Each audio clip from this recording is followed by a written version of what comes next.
meus versos escreverei uma história de valor, prestando homenagem póstuma ao saudoso Manuel Doutor, lá do engenho Bonfim que o destino carregou.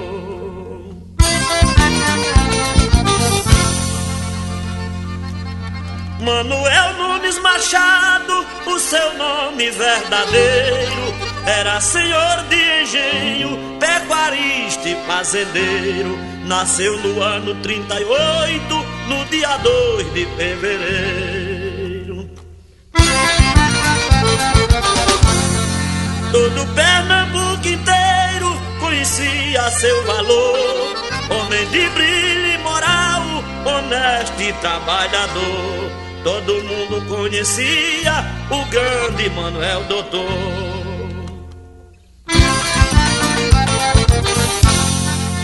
Casado com Dona Áurea, o seu anjo querubim, pai de Marcílio Machado, Marta, Márcia e Benjamin.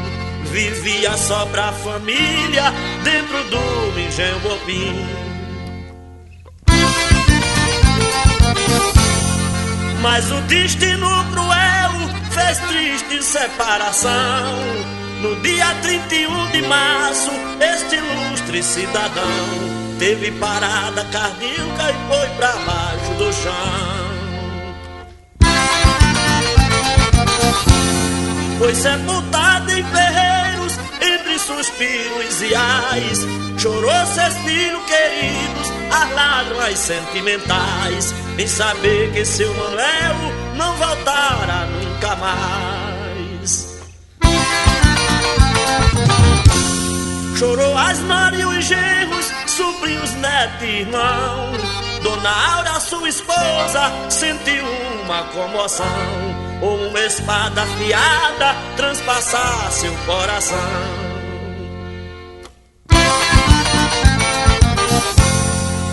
Ô morte triste e ingrata, porque tu fazes assim?